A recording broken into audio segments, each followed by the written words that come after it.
Opinion. By Molly Hemingway. Information released in the Justice Department's motion to dismiss the case it brought against Lieutenant General Michael Flynn confirms the significance of a January 5, 2017, meeting at the Obama White House. It was at this meeting that President Barack Obama gave guidance to key officials who would be tasked with protecting his administration's utilization of secretly funded Clinton campaign research, which alleged Donald Trump was involved in a treasonous plot to collude with Russia, from being discovered or stopped by the incoming administration. President Obama said he wants to be sure that, as we engage with the incoming team, we are mindful to ascertain if there is any reason that we cannot share information fully as it relates to Russia. National Security Advisor Susan Rice wrote in an unusual email to herself about the meeting, which was also attended by Deputy Attorney General Sally Yates, FBI Director James Comey and Vice President Joe Biden. A clearer picture is emerging of the drastic steps that were taken to accomplish Obama's goal in the following weeks and months.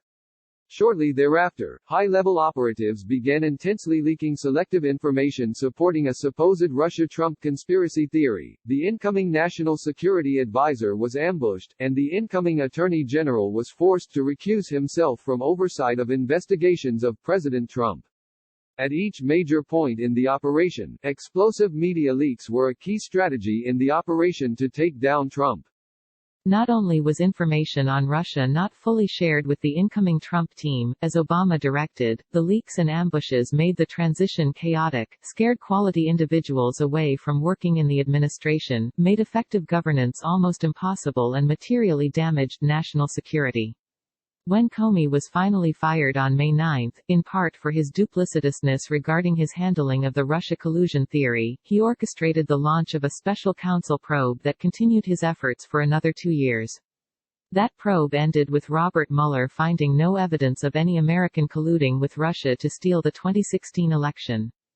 This analysis of the timeline from early 2017 shows a clear pattern of behavior from the federal officials running the collusion operation against the Trump campaign. It also shows how essential media leaks were to their strategy to cripple the ability of the incoming administration to run the country.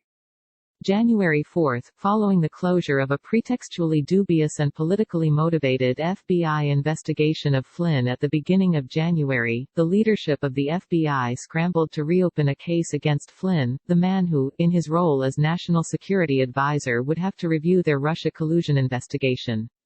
FBI officials openly discussed their concern about briefing the veteran intelligence official on what they had done to the Trump campaign and transition team and what they were planning to do to the incoming Trump administration.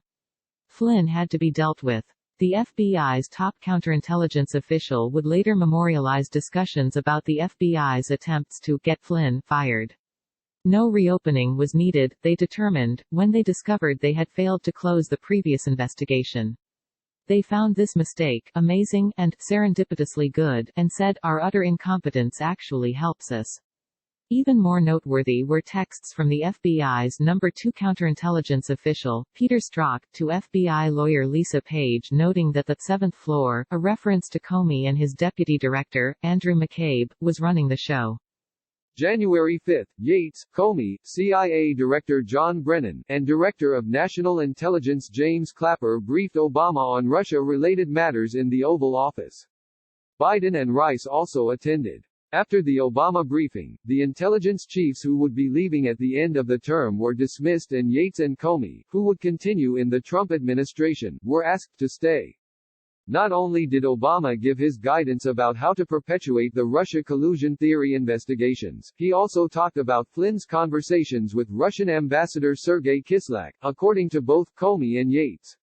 Interestingly, Clapper, Comey and Yates all said that they did not brief Obama about these phone calls. Rice likely briefed Obama on the calls and would have had access to the intelligence. Comey mentions the Logan Act at this meeting.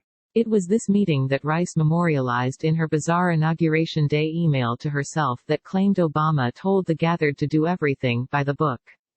But Rice also noted in her email that the key point of discussion was whether and how to withhold national security information, likely including details of the investigation into Trump himself, from the incoming national security team.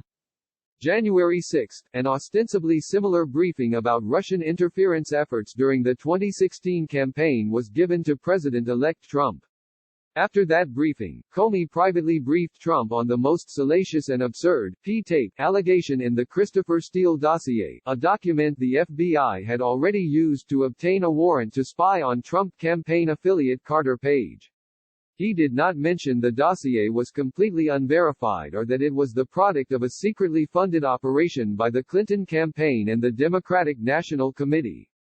January 10, in an amazing coincidence, CNN found the excuse to publish the Russia claims after a high-level Obama intelligence operative leaked that Comey had briefed Trump about the dossier. This selective leak, which was credulously accepted by CNN reporters Evan Perez, Jim Sciutto, Jake Tapper and Carl Bernstein, may have been the most important step in the operation to harm the incoming administration. The leak of the briefing of Trump was used to legitimize a ridiculous dossier full of allegations the FBI knew to be false and that insinuated he was being blackmailed by Russia. January 12. The next part of the strategy was the explosive leak to David Ignatius of The Washington Post to legitimize the use against Flynn of the Logan Act, a likely unconstitutional 1799 law prohibiting private individuals, not public incoming national security advisors, from discussing foreign policy with foreign governments. Ignatius accepted the leak from an Obama official. He wrote that Flynn had called Kislyak. What did Flynn say, and did it undercut the U.S. sanctions? Flynn's routine and appropriate phone call became fodder for a developing grand conspiracy theory of Russia collusion. In discussions with investigators, both DOJ's Mary McCord and Comey conspicuously cite this Ignatius column as somehow meaningful in the approach they would take with Flynn. The leak-fueled Ignatius column would later be used by FBI officials to justify an illegal ambush interview of Flynn in the White House.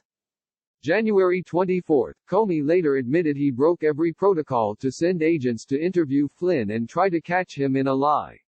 FBI officials strategized how to keep Flynn from knowing he was a target of the investigation or asking for an attorney to represent him in the interview.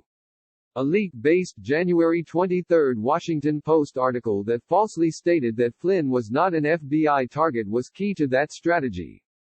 Although the interviewing agents said they could detect no tells, indicating he lied, he later was induced to plead guilty to lying in this interview.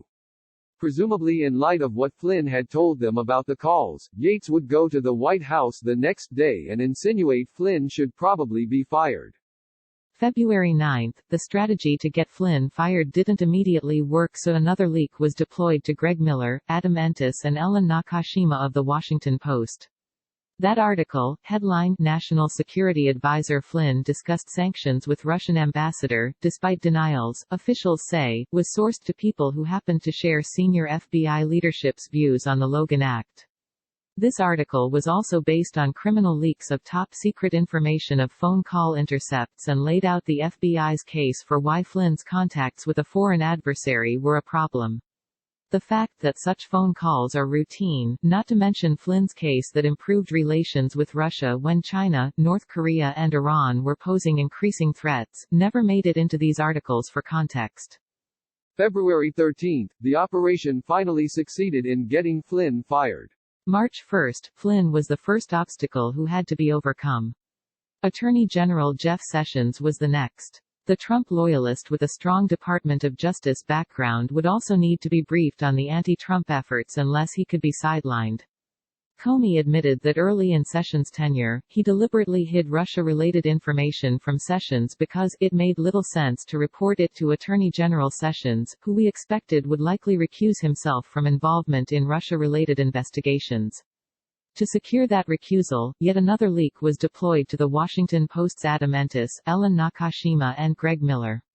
The leak was intended to tar Sessions as a secret Russian agent and was dramatically spun as Sessions spoke twice to Russian envoy. Revelation contradicts his testimony at confirmation hearing. One meeting was in passing and the other was in his function as a U.S. Senator, but the hysteria was such that the authors could get away with suggesting Sessions was too compromised to oversee the Department of Justice's counterintelligence operations involving Russia. It is worth noting that the special counsel idea was pushed in this article. March 2, Sessions recused himself from oversight of the FBI's anti-Trump operation, providing no meaningful oversight to an operation that would be spun into a special counsel by mid-May. With the removal of Trump's national security advisor and his attorney general, there was no longer any chance of Trump loyalists discovering what Obama holdovers at the FBI were actually doing to get Trump thrown out of office. After Trump fired Comey for managerial incompetence on May 9, deceptively edited and misleading leaks to the New York Times, ordered by Comey himself, were used to gin up a special counsel run exclusively by left-wing anti-Trump partisans who continued the operation without any meaningful oversight for another 2 years. This stunning operation was not just a typical battle between political foes, nor merely an example of media bias against political enemies. Instead, this entire operation was a deliberate and direct attack on the foundation of American governance. In light of the newly declassified documents released in recent days, it is clear that understanding what happened in that January 5 Oval Office meeting is essential to understanding the full scope and breadth of the corrupt operation against the Trump administration. It is long past time for lawmakers in Congress who are actually interested in oversight of the federal government and the media to demand answers about what really happened in that meeting from every single participant, including Obama and Biden. Molly Ziegler Hemingway is a senior editor at The Federalist, from which this column was adapted.